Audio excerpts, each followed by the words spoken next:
할렐루야. 또 예배 가운데 오신 모든 분들을 주의 이름으로 사랑하고 축복합니다. 먼저 영상을 하나 보고 말씀을 함께 보도록 하겠습니다. 다가올 우리의 싸움이 이 전쟁의 운명을 결정지을지도 모르겠네.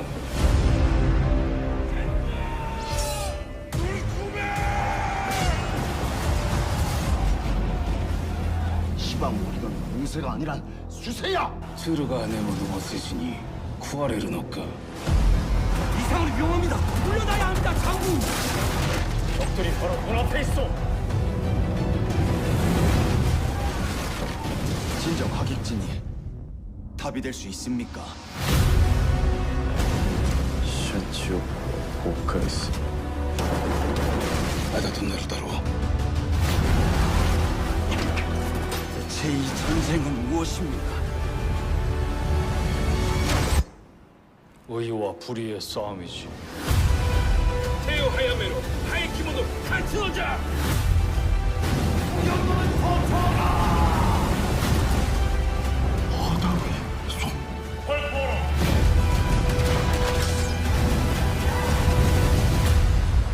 이곳 한산이 우리의 최전선이 될 걸세. 네, 최근 이순신 장군을 주인공으로 만든 영화 한산이 개봉되었습니다. 보신 분 계십니까? 네, 보신 분 계십니까? 저도 봤습니다. 자랑하는 겁니다. 봤습니다. 한산 영화는 개봉한 지 약 20일 만에 500만 명의 관객 수를 자랑할 만큼 인기가 좋습니다. 전 세계 해군 사관학교에서 이순신 제독을 이 전쟁의 교본으로 삼는다고 합니다. 그래서 올해죠, 작년이죠. 2021년 5월 27일 태평양 건너에 있는 페루의 해군 사관학교에서 이순신 장군 흉상 개막식이 있었습니다. 여러분, 왜 이토록 이순신 장군은 우리나라뿐만 아니라 다른 나라에서도 그를 기억하고 그에게 배우려고 하는 것일까요? 이유가 무엇일까요? 네, 이순신 장군에게는요, 승리할 수 있는 비결을 갖고 있는 장수였기 때문입니다. 거북선이라는 걸 다 아시죠? 거북선이라고 하는 훌륭한 배, 하드웨어를 갖추고 있었고, 하객진이라고 하는 전략인데요, 소프트웨어를 갖추고 있었던 명장이었습니다. 당시 거북선은요, 이 조선의 유일한 해답이었습니다. 왜 유일한 해답일까요? 당시 일본군의 그 전투 방식을 조금 생각해 볼 필요가 있습니다. 당시에 일본군 해군 전투 방식은요, 화공전, 즉 이 불과 화약으로 하는 전쟁이 아니라 화공전으로 하는 게 아닙니다. 이 갈고리를 걸어서 배를 끌어당겨서 사다리로, 아까 영화에서 예고편에 본 것과 같이 사다리를 상대방 배에 걸친 후에 그곳에 올라타서 노략질을 하는 방식으로 싸웠습니다. 이런 방식은 해적이 하는 방식입니다. 그래서 일본 장수가 갈기를 사용해서 배를 끌어당기기 위해서 딱 타이밍 맞춰가지고 뭐라고 합니까? 월선하라 라고 이야기를 합니다. 월선하라 라고 외치죠. 상대방 배에 올라타서 전투를 벌이자라는 것입니다. 여러분, 그런데 거북선은 어떻습니까? 갈기를 걸 수 있는 배입니까? 아니죠. 전쟁을 해야 되는데, 갈기를 걸어야 되는데 갈기를 걸 수 없는 배입니다. 철판으로 만든 거북선은 위를 아무리 걸어도 걸릴 수 없고 그 위에 들어갈 수도 없습니다. 그리고 왜군들은 그 갈기를 걸어서 그 배에 들어가서 이 조선군들과 싸워야 되는데, 이 조선군들이 거북선 안에 있으니까요, 자신들의 전투 방식이 통하지 않는 것입니다. 이 적군의 전투 방식을 아는 이순신 장군, 지피지기면 백전백승이라고 하죠. 그리고 하객진이라고 하는 전술을 물때에 잘 맞춰가지고 이 바다의 성을 싸우는 이순신의 전략은요, 대승을 이룰 수밖에 없었던 굉장히 위대한 업적입니다. 그래서 세계적으로도 알아주고 있는 것이죠. 저는 이 영화를 보면서, 저는 목사입니다. 목사로서 지금 영화를 소개하고 있습니다. 여러분, 목사로 영화를 보는데 직업병이 발동이 되더라고요. 이 전쟁의 이야기가 마치 성도들의 삶과 같구나라는 생각이 들었습니다. 이 전쟁의 이야기가 우리들의 성도들의 삶과 같아서 사랑하는 성도님들이 교회를 떠나서 아예 떠나는 게 아니라 이제 주일을 마치고 한 주간의 삶을 살아갈 때 저마다 치열한 영적 전쟁을 벌이고 있다라는 것이 상상이 되었습니다. 마치 우리 송지동 교회는 영적 전쟁의 사관학교 같아서 십자가의 영원한 그 권세, 사망 권세를 이기신 예수 그리스도에게 승리의 전략을 배운 후에 우리는 삶의 현장으로 돌아가서 영적 전쟁을 싸우는 것과 같이 살아가고 있지 않나라는 것입니다. 사랑하는 여러분, 어떤 문제를 만나든지 그 문제를 해결할 수 있는 유일한 해답이 있다면 두려운 것이 없습니다. 그리고 우리에게는 승리가 보장된 것입니다. 영원한 승리의 답은 예수 그리스도, 우리의 유일한 소망인 줄 믿습니다. 우리에게는 가장 전략적인 이름이 있어요. 예수 그리스도의 이름이 있고요. 오늘도 그 이름 안에서 함께 말씀을 들을 때 하나님께서는 우리 인생 가운데 승리를 허락해 주시는 놀라운 은혜가 있을 줄 믿습니다. 이 놀라운 믿음을 소유하신 우리 송지동 교회 성도님들은 우리 큰 소리로 한번 아멘으로 화답하시기를 소망합니다. 할렐루야, 아멘. 그러한 승리가 우리 가운데 있기를 소망합니다. 오늘 사사기 7장입니다. 여러분, 기도원의 승리의 말씀으로 함께 열어지는 말씀이죠. 하나님께서 이 시간 은혜를 더하셔서요, 우리의 삶 속에서 이 사사기 기도원의 말씀을 통해 영적 승리의 비결을 깨닫기를 소망합니다. 전쟁은요, 전략도 중요하고 전투하는 방법도 중요합니다. 하지만 아무리 뛰어난 전략을 가지고 있어도요, 실제로 나아가 싸우지 않으면 그 전략은 의미가 없습니다. 그렇다면 오늘 기도원과 300용사는 어떻게 승리했습니까? 오늘 본문을 통해서 영적 승리의 우리 4가지를 함께 살펴보고자 합니다. 첫 번째 띄워주시고 읽어보겠습니다. 시작. 지도자를 신뢰하라. 네, 첫 번째는 지도자를 신뢰하는 것입니다. 영적 전쟁의 승리를 하기 위해서 첫 번째는 지도자를 신뢰하는 거죠. 지도자는요, 기드온이었습니다. 기드온은요, 300명을 3대로 나눴습니다. 그리고 각자의 손에 나팔과 빈 항아리 그리고 횃불을 지급하여 들게 했습니다. 전쟁을 하기 위해서 나팔이 필요합니까? 항아리가 필요합니까? 그렇지 않죠. 무엇이 필요합니까? 칼과 창과 같은 전쟁 도구가 필요합니다. 그런데 지금 그들의 손에 주어진 것이 무엇입니까? 전쟁용 무기가 아닙니다. 그럼에도 불구하고 오늘 성경을 보면요, 그들은 누구도 불평하지 않습니다. 그 누구도 이런 상황 가운데 이해가 되지 않음에도 불구하고 따지지 않습니다. 리더십을 향한 불만을 표하거나 대들지 않아요. 그들은 칼과 창 대신 나팔을 들고 항아리 속에서 횃불을 감추고 나아가는 것입니다. 여러분, 아직 설교가 시작도 안 했는데 벌써 눈을 감고 계시면 안 되죠? 제가 보니까요, 말씀을 듣다 졸리면 제 잘못입니다. 근데 예배 전부터 졸기 시작하면 그건 영적으로 깨어있는 문제입니다. 마음의 자세부터 갖추셔야 돼요. 오늘도 주보 가운데 그런 마음을 여러분들에게 전했습니다. 여러분, 영적 전쟁은 여기서 승리 안 하면 세상 가운데 나와 승리 못합니다. 자, 이제부터 졸리게 하면 제 잘못입니다. 하지만 지금부터 깨어있는 것은 여러분들이 부단히 노력해야 될 믿음의 태도인 줄 믿습니다. 여러분, 이제 보십시오. 불만을 표하지 않았어요. 대들지도 않았습니다. 칼과 창을 대신해서 나팔을 들고 횃불을 들고 항아리를 들고 나아갑니다. 이는요, 지도자를 신뢰했기 때문입니다. 뿐만 아닙니다. 기드온은요, 300용사에게 미디안이라는 그 대상을 공격했을 때 이렇게 지시합니다. 뭐라고 말하냐면, 너희는 나만 보고 내가 하는 대로 해라 라는 거예요. 와, 대단하죠? 너희는 나만 보고 내가 하는 대로 해라 라고 명령합니다. 미디안 연합군을 물리치고 승리할 수 있는 방법을 누가 제시합니까? 지도자인 기드온이 제시를 해요. 그리고 뭐 합니까? 내가 하는 대로 먼저 솔선수범으로 그 일을 행하는 모습을 보여주고 있는 것입니다. 그러나 다소 당황스럽고 좀 어이없는 작전이 될 수 있습니다. 그러나 누구도요, 부정적인 태도를 갖지 않아요. 이유가 무엇입니까? 300명의 이 용사들이요, 지도자인 기드온에 대한 깊은 신뢰가 있었기 때문입니다. 그래서 그 명령대로 행하는 것이죠. 기드온과 선발대가 먼저 적진으로 나아가서 그리고 파수꾼들이 교대하는 시간에 나팔을 불었습니다. 그리고 손에 들고 있는 항아리를 깨부수면서 뭐라고 하냐면, 여호와와 기드온의 칼이다 라고 외칩니다. 그리고 이 모습을 보았던 다른 200명의 용사들도 이 기드온이 했던 그대로 따라서 행하는 것입니다. 300명의 용사들이요 기드온이 했던 그대로 동일하게 그 모습을 보여주고 있는 거예요. 그런데 각자 자기의 소리를 내지 않아요. 각자 자기의 전략대로 사용하지 않습니다. 하나님의 도구로 쓰임받고 있는 영적 지도자에 대한 믿음이 있었기 때문에 지도자가 하자는 대로 가고 있는 것입니다. 여러분, 영적 전쟁에서 지도자가 중요합니다.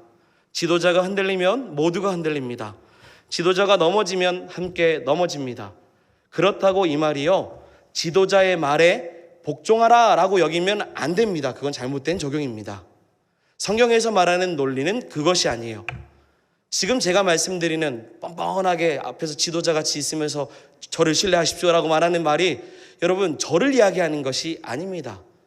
무엇을 말하냐면 지도자가 하나님의 도구이기 때문에 그 도구에 불과하기 때문에 그가 먼저 하나님 손에 붙들려서 마치 나팔과 항아리가 그들 손에 붙잡혀서 쓰임받는 것과 같이 지금 기드온이 하나님 손에 붙잡혀 있기 때문에 그래서 신뢰하고 따라가고 있는 것입니다. 단지 지도자가 하나님의 도구가 되어서 하나님의 뜻에 먼저 순종하고 그 뜻에 앞장서 나아가기 때문에 신뢰하는 겁니다. 그리고 동역해 나아가는 것이죠. 그래서 하나님 손에 붙들린 지도자가 중요합니다. 사랑하는 여러분, 이 첫 번째 이 안을 저 여러분들에게 말씀드리면서 기도 요청을 한다면 지도자가 중요하기에 지도자를 위해서 기도하는 공동체가 되기를 소망합니다. 하나님 손에 붙들린 지도자가 돼야겠죠. 어떤 부서든 어떤 기관이든 내가 회장이고 또한 내가 그곳의 부장이든 내가 그곳에서 리더십으로 섬기고 있다면 그들을 위해서 먼저 기도하는 우리 송지동 교회가 되기를 소망합니다. 그래서 하나님 손에 붙잡혀야 하나님 도구가 잘 쓰임돼야 다른 사람들도 그 도구와 함께 나아갈 수 있는 것이죠. 보통 이런 말을 할 때가 있습니다. 하나님을 기쁘시게 하는 자가 돼야지 뭐 사람 기쁘게 하는 자가 돼야 되냐? 네, 동의합니다. 맞습니다. 교회 공동체는 하나님을 기쁘시게 하는 것이 우선입니다. 사람을 기쁘게 하는 지도자가 우선이 되지 않죠. 그러나 하나님을 기쁘시게 하는 자가 여러분 사람도 기쁘게 합니다. 왜냐하면 하나님이 기뻐하시는 일을 하기 때문에 그 결과가 너무 아름답습니다. 그러면 우리 모두가 기뻐하고 감사할 수 있는 거예요. 여러분, 지도자가 중요해요. 하나님의 기쁨이 되기도 하고 많은 사람에게 기쁨이 될 수 있는 사람이 돼야 되는 것이죠. 그런데 이것이 꼭 교회 공동체만을 말하는 것이 아니라 영적 전쟁과 같은 나의 삶의 자리에서도 동일합니다. 가정에서도 내가 지도자와 같이 자녀를 키우고 직장 생활을 하고 또한 작은 소그룹일지라도 내가 어떤 그룹의 모임을 주도하고 있다면 하나님의 기쁨이 되기를 소망합니다. 그리고 사람에게도 기쁨을 주십시오. 하지만 이것이 순서가 바뀌어서는 안 되죠. 하나님 기뻐 받으시면서 사람의 기쁨이 되는 것이지요. 하나님의 도구가 되어서 영적 지도자가 이 선봉에 서서 하나님의 기쁨을 위해서 열심히 섬기면 당연히 사람들은 그 사람을 신뢰할 수밖에 없습니다. 왜냐하면요, 본이 되기 때문입니다. 이순신 장군을 따랐던 것은요, 누가 봐도 말도 안 되는 어떠한 전략을 가지고 따라 나아가고 신뢰했던 것은 그가 먼저 본을 보였기 때문이기도 하죠. 자신을 먼저 하나님께 드리는 사람이 돼야 되는 것입니다. 그런데 많은 지도자들의 실수 중에 하나가 무엇이냐면 군림하는 것입니다. 자신은 나가 싸우지 않고 뒤에서 명령하는 것이 문제인 것이죠. 그런데 사람들은 다 압니다. 그 지도자가 얼마나 기도하고 주를 위해서 헌신하고 있는지, 그 지도자가 얼마나 자신을 불태워서 섬기고 있는지를 다 압니다. 반대로 하는 척만 하는 것도 압니다. 기도하는 척, 섬기는 척, 헌신하는 척, 이 모든 것도 다 압니다. 자신은 최선을 다해 섬기지 않으면서 섬김을 받으려고 한다면 그것도 다 압니다. 내가 기도하지 않으면서 여러분 기도하십시오라고 하는 것도 문제가 되죠. 내가 자신을 부인해야 되는데 나는 부인하지 않고 나의 삶을 드리지 않고 나의 삶을 하나님께 헌신하지 않으면서 선봉에 서지 않으면서 올인하지 않으면서 그런 지도자가 또 그러한 모습을 가진 사람이 누군가에게 여러분은 그렇게 하십시오라고 말하면 함께 따라갈 리가 어디 있겠습니까? 그런데 오늘 본문에서 나오는 기도원은요, 먼저 지도자로서 신뢰가 됩니다. 무엇 때문입니까? 가장 선봉에 서서 솔선수범으로 헌신하고 수고하고 있기 때문입니다. 사랑하는 여러분, 이런 기도원의 모습이 우리의 모습이 되기를 소망합니다. 지도자만 헌신해야 됩니까? 섬겨야 됩니까? 아니죠. 교회 공동체는 함께 지어져 가는 곳입니다. 출애굽기에 보면요, 모세가 아말렉과 전쟁할 때 모세는 뭐 하죠? 기도를 합니다. 기도할 때 곁에서 누가 있습니까? 아론과 홀이 모세의 손을 도와줍니다. 그때 누가 전쟁에 나가서 싸웁니까? 제가 지금 모르는 이야기를 하는 건 아니죠? 누구가 나가서 싸우죠? 여호수아가 전쟁에 나가서 싸웁니다. 여러분, 공동체는요, 역할과 동역이 반드시 균형을 가져야 됩니다. 그럴 때 영적 시너지 효과가 발휘되는 거예요. 여러분, 직분은요, 역할을 말합니다. 역할은요, 그 직분을 온전하게 만들어 줍니다. 모두가 모세가 될 수 없고요, 모두가 여호수아가 될 수는 없습니다. 그렇기 때문에 모세가 기도할 때 아론과 훌이 필요하죠. 여호수아가 이스라엘과 함께 전쟁에 나갔을 때 그들을 위해서 기도할 사람들도 반드시 필요한 것입니다. 그래서 기도원이 함께 하자고 할 때 300용사들이 다 같이 했던 것은 서로의 역할에 충실하게 그 일을 감당하고 있기 때문입니다. 지도자가 먼저 신뢰할 수 있는 사람으로 선봉에 서니 각자의 역할을 가지고 하나님 앞에 헌신하며 나아간 것이죠. 두 번째, 영적 전쟁에 승리하려면 어떻게 해야 될까? 띄워주시고 같이 읽어보겠습니다. 읽겠습니다. 두 번째 띄워주십시오. 읽겠습니다. 끝까지 온전히 순종하라. 끝까지 온전히 순종하라. 기도원의 300 용사들은요, 기도원이 했던 말이 무엇이냐면 내가 하는 대로 너희도 하라라는 말이었어요. 리더의 말에 순종하여 나팔을 불며 항아리를 깨부었습니다. 그리고 큰 소리로 외칩니다. 여호와와 기도원의 칼이다 라고 외쳤습니다. 여러분, 어디에서 어떤 자세로 외쳤을까요? 골짜기 건너편에 몰래 숨어가지고 나팔을 보일 듯 말 듯, 횃불이 보이는 듯 안 보이는 듯 그렇게 소리를 쳤을까요? 진지를 구축하고 고개만 살짝 미어캣처럼 내민 상태에서 멀리서 여호와와 기도원의 칼이다 라고 들릴 듯 말 듯 외쳤을까요? 그렇지 않아요. 오늘 본문에 보면요, 적군의 진영에 에워싸고 있는 바로 각자의 자리에 서서 나팔을 불었습니다. 횃불을 들고 소리를 쳤습니다. 순종한 것입니다. 여러분, 전략적으로 보면요, 각자의 자리에서 횃불을 들고 소리를 와라고 외치는 것은 굉장히 위험합니다. 왜입니까?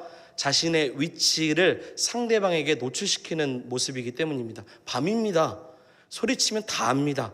그런데 이 말도 안 되는 것에 지금 어떻게 하고 있습니까? 끝까지 온전히 순종하고 있는 거예요. 사랑하는 여러분, 온전한 순종은요, 기드온과 그리고 300 용사가 하나님 앞에 하나가 되는 힘으로 만들어주고 있습니다. 여러분, 우리가 2주 전인가 3주 전에 본 난공불락과 같은 여리고 성이 어떻게 무너졌죠? 하나님이 이스라엘 백성들을 향해서 돌을 던지라고 했습니까? 아니면 망치로 때려 부수라고 했습니까? 아니죠. 매일 아침 행군의 대응에 따라서 침묵하면서 여리고 성을 돕게 합니다. 그리고 7째 된 날에는 몇 번 돕니까? 7번을 돌라고 하죠. 하나님이 이스라엘 백성들로 하여금 총 13바퀴를 돌게 합니다. 그것은요, 성의 견고함뿐만 아니라 믿음으로 순종했을 때 그 성을 정복할 수 있는 방법으로 주신 과정인 것입니다. 성이 기울어가거나 혹은 금이 갔거나 하는 어떤 조짐이 보이지도 않습니다.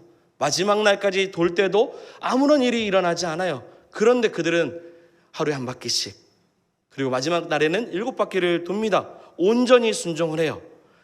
여러분, 한 번 순종하는 것은 쉽습니다. 월요일 한 번 순종하는 건 쉬워요. 그러나 이런 아무런 변화가 없다고 느껴졌을 때 2번, 3번, 4번, 5번 연속으로 순종하는 것은 굉장히 어려운 것입니다. 그러나 순종이요, 온전한 순종으로 그리고 지속된 순종으로 반복하면 사랑하는 여러분, 모든 상황이 변하게 될 줄 믿습니다. 지금 온전한 순종이 있었어요. 그러니 오늘 본문에 보면요, 아주 크고 놀라운 일을 하나님께서 기드온과 300 용사에게 허락해 주시는 겁니다. 하나님은요, 인간이 순종했을 때 크고 놀라운 일을 이루시는 분이십니다. 여러분, 우리 앞에 크고 놀라운 일이 있을 줄 믿습니다. 그러면 그 일에 순종하시기를 소망합니다. 교회 일을 얘기하는 게 아닙니다. 우리의 인생 가운데 하나님이 정말 기도했을 때 우리에게 감추어진 모든 크고 은밀한 일을 기도하는 가운데 준비하셨는데, 그 준비된 과정 속에서 우리가 믿음으로 그 모든 것을 바라보고 얻을 수 있는 축복이 있기를 주의 이름으로 축원드립니다. 세 번째입니다. 우리 같이 한번 읽어보겠습니다. 함께 나팔을 불고 승리의 함성을 외치라. 네, 아멘. 기드온과 300용사들은요 적의 진영을 에워싸는 동시에 무엇을 불었죠? 빡 하고 뭘 부었습니까? 나팔을 불었습니다. 그리고 무엇을 깨트립니까? 항아리를 깨트려요. 오른손에는 나팔을 들고 불며 왼손에는 횃불을 동시에 힘을 다해서, 모르겠어요, 제가 그 자리에 없어서, 하지만 이 혈관에 피가 막 다 올라서 얼굴에 다 쏘이듯 큰 소리로 여호와와 기드온의 칼이라고 그 밤에 외치며 나가지 않았을까 싶습니다. 그때요 놀라운 일이 일어납니다. 미디안 진영의 군사들이 한밤중에 들리는 그 함성과 나팔 소리와 항아리 깨지는 소리와 사방에서 밝혀 보이는 횃불 때문에 깜짝 놀라서 뛰어나오고 부르짖습니다. 도망가기 시작해요. 그들은요 이스라엘 대군이 기습해 온 것을 보고 기습해 온 것으로 착각을 하죠. 소수가 왔는데 정말 어마어마한 군대가 있음에도 이스라엘 백성들은 300밖에 오지 않았는데 대군이 기습한 걸로 착각을 합니다. 그래서 연합군입니다.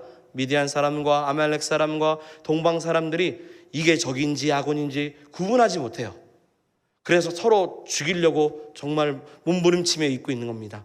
그래서 삽시간에 미디안 진영에 피바다가 되고 아수라장이 되었습니다. 여러분, 말씀을 다시 보면요 여호와께서 미디안 진영 가운데 자중질환이 일어났을 때가 언제라고 지금 오늘 성경에서 소개하고 있습니까? 미디안 연합군이 패배하고 도망가게 된 적이 언제라고 소개하고 있습니까? 세 부대가요 300명이요 함께 나팔을 불고 항아리를 부수었을 때입니다. 그리고 함께 여호와와 기드온의 칼이다 라고 다 같이 외쳤을 때입니다. 이게 한 사람 한 사람 어쩌다가 나오는 게 아니라 모든 사람이 같이 나팔을 불고 같이 항아리를 부수고 함께 여호와와 기드온의 칼이라고 말하는 것이죠. 한 마음과 한 목소리로 나팔을 불고 그렇게 나아갈 때 하나님의 놀라운 일을 행하신 것입니다. 여러분, 오케스트라라는 말을 알죠? 이렇게 좀 4분 계시지만 5분 오케스트라라고 할까요? 네. 오케스트라는요 여러 기악 연주자들의 집합체를 말합니다. 사진도 제가 하나 가져왔는데요. 많죠? 언젠가는 저렇게 쓸 수 있겠죠? 네. 네. 그런데 오케스트라가 함께 서면요 아주 쉬운 곡을 연주해도요 오케스트라 연주자들이 함께 연주하기 때문에 듣는 사람의 마음의 감동이 큽니다. 왜냐하면 홀로 낼 수 있는 소리가 있는데 그 홀로 낼 수 있는 소리가 한계가 있고 같이 줄 수 있는 감동을 개인이 줄 수 없기에 오케스트라는 함께 소리를 낼 때 정말로 아름다운 감동을 줍니다. 그런데 여러분, 오케스트라라고 해서요 악기 연주자들이 아무렇게나 모여놓고 연주하지는 않습니다. 오히려 그렇게 되면 오합지졸이 돼요. 오케스트라라고 하는 것은요 오히려 더욱더 그렇게 모였다면 창피할 수 있습니다. 오케스트라는 각자의 위치가 있습니다. 그리고 기본적으로 연주의 실력도 기본을 갖춰야 되죠. 그럴 때 온전한 연주가 이루어집니다. 보통 아까 그림과 같이 지휘자가 있다면 지휘자의 오른쪽은요 이 첼로와 비올라가 있습니다. 왼쪽에는 1바이올린과 2바이올린이 있어요. 그리고 가운데는 플룻 뒤에는 클라리넷이 있고요. 오보의 뒤에는 무엇이냐면 바순이 있습니다. 그 다음 순으로는 트럼본, 트럼펫, 호른 이런 게 있다고 합니다. 저는 한 번도 서본 적이 없어서요. 그냥 그림 봤습니다. 정확한 위치에서 자기의 위치를 지키고 그곳에서 자신의 소리를 내고 있는 것이죠. 그리고 기본적인 실력을 가지고 연주할 때 하모니가 제대로 이루어집니다. 바이올린이 모여있는 곳에 다른 누군가 들어와서 있거나 그리고 플룻이 모여있는 곳에 누군가 들어와서 현을 연주하고 있거나 그렇다면 다른 사람 연주자까지도 방해가 될 수 있는 것이죠. 근데 오늘 본문을 보면요 영적 전쟁에 승리할 때 같이 나팔을 불 때 어디서 부르냐면 우리 21절 한번 오늘 한 절 읽는 건데요. 읽어보겠습니다.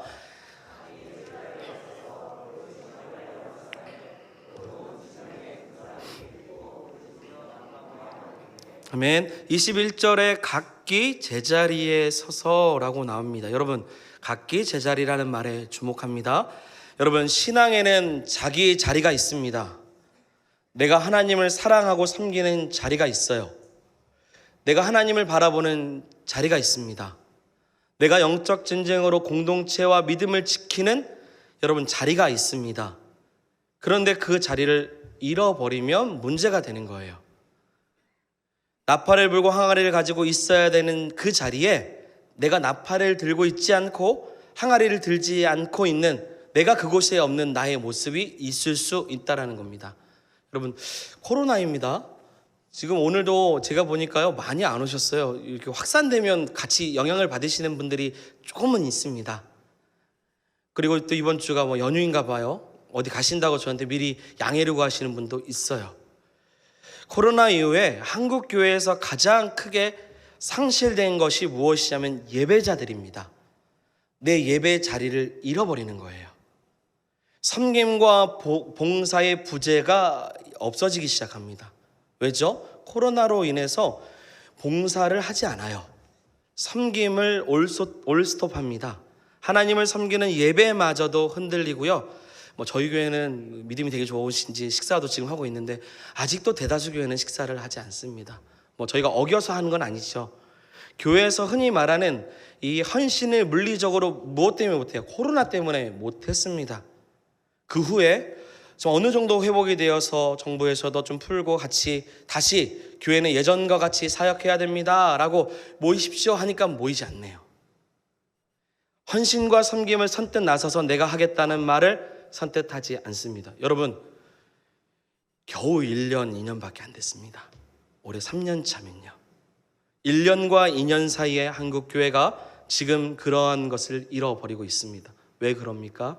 왜 안 모이고, 왜 섬기지 않고, 왜 봉사하지 않습니까? 내가 안 해도 되네라는 마음을 갖기 시작했기 때문입니다. 막상 안 하니 오히려 좋네라는 마음이죠. 코로나 이후에 예전과 같이 사역을 하지 못한다고 저한테 말하는 부정적인 불신도 있습니다. 코로나 이제 됐기 때문에 예전 같은 사역 못해요 목사님 라고 말하는 사람도 있습니다. 그래서 내가 나팔을 불고 항아리를 가지고 있어야 되는 그 자리에 내가 각자 자리에 있지 않는 한국교회 성도들이 있다는 거죠. 공동체의 위기고 안타까운 문제입니다. 그래서 한국교회는요, 말은 많으나 섬김은 없고 해야 되는 것을 아나 헌신은 부재하는 상황에 놓여 있습니다. 여러분, 우리에게 맡겨진 위치에서 소리를 내시기를 소망합니다. 우리는 나팔을 불어야 돼요. 항아리를 들고 횃불을 지펴야 됩니다. 복음의 나팔을 불어야 됩니다. 코로나인데 무슨 복음 전합니까? 불어야 됩니다. 내가 있어야 될 자리에 내가 나팔 되어서, 내가 항아리 되어서 내 삶을 불태우듯 하나님 앞에 드리는 성도가 되기를 소망합니다. 그래야 하나님 일하셔요. 하나님이 싸우십니다. 하나님께서 천군천사를 동원해서 우리를 도와주시는 것입니다. 내 자리를 지키는 믿음과 신앙을 가져야 돼요. 그래야 하모니가 이루어집니다. 내가 그 자리를 비우면 누군가는 그곳에서 고생을 합니다. 누군가 그 자리에서 대신 그 일을 하기 때문에 기도를 못해요. 기도해야 될 사람인데 기도하지 못하고 하나님 앞에 더욱더 간절히 외쳐야 되는데 그렇게 나아가지 못하고 있어요. 서로 나팔의 자리를 가지고 항아리를 가지고 지켜야 되는 것입니다. 서두에서 살펴보았지만 기드온의 300용사들에게 주어진 것이 무엇입니까? 칼이 아닙니다. 오히려 그에게 주어진 것은 나팔입니다. 그리고 한 마음으로 여호와와 기드온의 칼이라고 외칠 때 하나님께서는 그의 손에 들려있는 나팔이요 단지 소리를 내는 도구로만 끝내지 않고 여호와와 기드온의 무엇이 되어 칼이 되게 하셨습니다. 하나님의 능력의 도구가 되게 하시는 거예요. 하나님의 능력이 더하지니 나팔이 강력한 무기가 되는 것입니다. 사랑하는 여러분, 전능하신 하나님은요, 싸움에 능하신 하나님은 언제나 우리 손에 들려져 있는 것을 도구로 삼으십니다. 이 전쟁에서 쓰임받고 싶은 도구가 특별한 것이 아니에요. 나팔은요, 순양의 뿔이었습니다. 그리고 목동들이 양떼를 칠 때 쓰는 나팔이었습니다. 항아리는 어떻습니까? 집에서 구워 만든 것입니다. 횃불도요, 각자가 만든 별 볼 일 없는 것입니다. 그런데요, 하나님은 손에 들려진 그 보잘것없는 그것을 통해서 도구 삼으셔서 지금 말씀해 보면 미디안을 물리치십니다. 생각해 보십시오. 모세의 손에는 무엇이 있었습니까? 지팡이가 있었습니다. 다윗의 손에는 무엇이 있었습니까? 물맷돌이 있었습니다. 어린아이가 가져온 보리떡 5개와 물고기 2개를 통해서 예수 그리스도께서는 놀라운 일을 행하셨습니다. 하나님은요, 여러분, 언제나 내가 가지고 있는, 내 손에 들고 있는 것을 가지고 일을 하십니다. 그래서 하나님은 내 손에 언제든지 묻는 것이 네 손에 무엇이 있느냐는 거예요. 특별하지 않고 없는 것 같은 것일지라도 하나님은 그걸 통해서 일하십니다. 갑자기 없는 걸 요청하지 않으세요. 내가 갖고 있지 않은 것을 통해서 하나님 특별한 것을 요청하지 않습니다. 하나님은 우리의 손에 주어진 것을 통해서 일하십니다. 그러면 어떻게 해야 될까요? 내가 하나님의 기쁨이 되기 위해서 나에게 주어진 나팔은 무엇인지, 항아리는 무엇인지를 알아야 되죠. 나에게 주신 은사가 무엇입니까? 나에게 주어진 그러한 나의 힘과 내가 하나님을 바라볼 수 있도록 남들보다 더 하나님을 섬기는 그것이 무엇입니까? 그것을 우리는 놓치지 않아야 돼요. 그 자리를 들고 나아가야 될 줄 믿습니다. 마지막입니다. 우리 마지막 4번째, 빛을 발하라. 같이 읽어보겠습니다. 빛을 발하라. 아멘. 기드온의 300용사들은요, 나팔을 불면서 동시에 항아리를 부쉈습니다. 항아리를 부순 이유가 무엇입니까? 단순히 항아리가 깨지는 소리를 위해서 부은 것입니까? 아닐 것입니다. 그 항아리 속에 감춰져 있는 무엇이죠? 횃불이 드러나서 밝게 그 어둠 가운데 빛나게 하기 위한 것입니다. 우리의 전쟁은요, 영적 전쟁입니다. 영적 전쟁은 어둠의 영과의 전쟁을 말하는 것입니다. 어둠의 영들과 전쟁했을 때 우리가 빛 가운데 거하는 삶으로 살아가야 되는 것입니다. 그리고 빛이 돼야 될 줄 믿습니다. 사도 바울은 그래서 에베소서 5장 8절에 이렇게 말합니다. 같이 읽어보겠습니다. 너희가 전에는 어둠더니 이제는 주 안에서 빛이라. 빛의 자녀들처럼 행하라. 아멘. 빛의 자녀들과 같이 행하라 라고 말합니다. 그리고 요한일서 1장 7절에 보면 빛 가운데 계신 것과 같이 우리도 빛 가운데 행하면 우리가 서로 사귐이 된다라고 말해요. 하나님과 사귈 수 있고요, 온전한 공동체 안에 온전한 사귐이 이루어지는 것입니다. 우리가 빛 가운데 거하는 삶을 살아야 되는 이유가 무엇입니까? 우리가 하나님과 사귀고 있기 때문입니다. 영적 전쟁에서 승리하려면요, 결국 기드온이 하나님을 바라보고 하나님의 뜻에 순종하는 것과 같이 하나님과 참된 교제와 사랑이 있어야만이 빛의 자녀로 살아갈 수 있는 것입니다. 빛과 어두움은 여러분 공존하지 않습니다. 항아리 속에 감춰져 있는 횃불이 빛을 발할 때가 언제입니까? 항아리가 깨질 때입니다. 항아리와 같은 내 자아가 깨어지고 우리 안에 빛이 드러날 때 하나님께서는 우리 인생을 통해 일하시는 겁니다. 바울은요, 나는 날마다 죽노라 말해요. 항아리와 같은 우리 인생이 깨어졌을 때 하나님께서 우리 안에 있는 정욕과 욕심이 십자가 못 박히듯 항아리가 깨질 때, 우리 안에 감추고 쌓여져 있던 모든 것이 깨질 때 빛 대신 주님이 우리 인생의 큰 주인으로 찾아와 우리를 인도해 주실 줄 믿습니다. 결론입니다.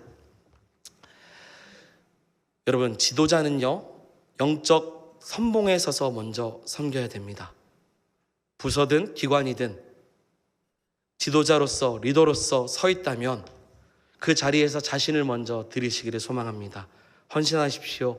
자신의 삶을 드릴 때 다른 사람에게 신뢰받는 성도가 되고 지도자가 되는 것입니다. 또한 사랑하는 여러분, 아론과 훌처럼 꼭 필요한 동역자가 되기를 소망합니다. 회장한테 다 맡기지 마시고, 부장한테 다 맡기지 마시고, 교회 공동체로만 얘기를 한다면 그렇습니다. 아론과 훌과 같이 필요한 동역자가 되어 주십시오. 함께 하모니를 이룰 때, 내 신앙의 자리를 지켜나아갈 때, 그 믿음의 자리를 지킬 때 우리는 아름다운 하모니의 소리를 낼 수 있는, 복음의 나팔을 외칠 수 있는 성도가 될 줄 믿습니다. 그리고 하나님의 나팔되고 하나님의 항아리가 되어서 하나님의 일에 쓰임받는 믿음의 성도가 되기를 주의 이름으로 축원드립니다. 그래서 이제는 녹슬어서 쓰임받지 못하는 그런 인생이 아니라 닳아서 없어질 때까지 빛을 발하는 귀한 성도가 될 수 있도록 그래서 영적 전쟁에서 승리하는 성도가 되기를 주의 이름으로 축원드립니다. 아멘. 이제 오랜만에 하는 찬양인데요. 내 삶의 이유라. 한 4년 전에 제가 같이 불렀던 찬양인데 오랜만에 하지만 이 가사를 생각하면서 함께 이 말씀을 기억하면서 같이 고백하겠습니다.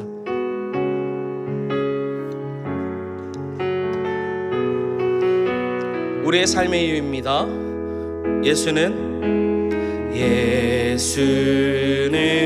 내 힘이요 나의 기쁨 내 참 소망 그 이름의 생명이 내 삶의 이유라. 내가 살아 죽으나 내가 사나 죽으나 그 이름을 위하여 내 모든 것 다 드리니 나를 받으소서. 오직 주만 따라갑니다. 오직 주만 높이 받으소서. 내 평생에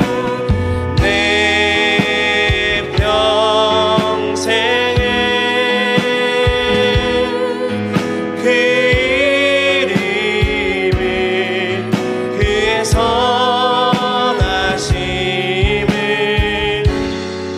세상에 노래합니다. 그 이름에 그 신능력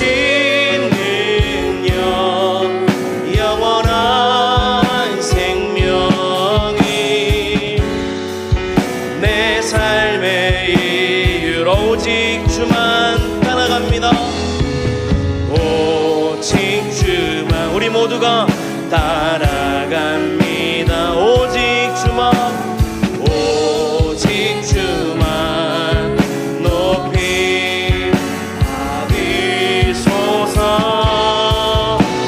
내 평생에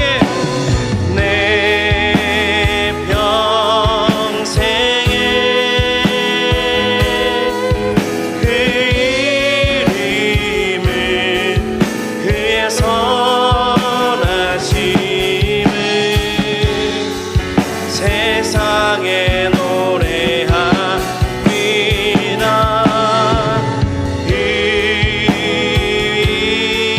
이름에 그 신능력 영원한 생명이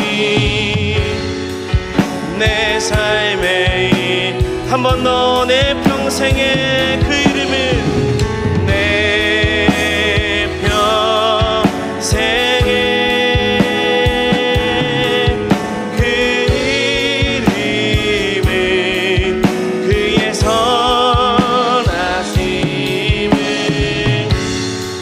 세상에 노래합니다. 그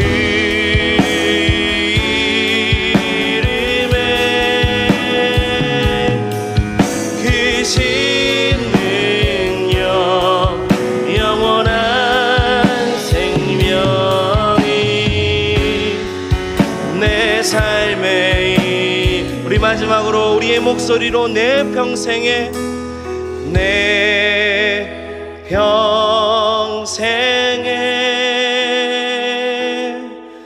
그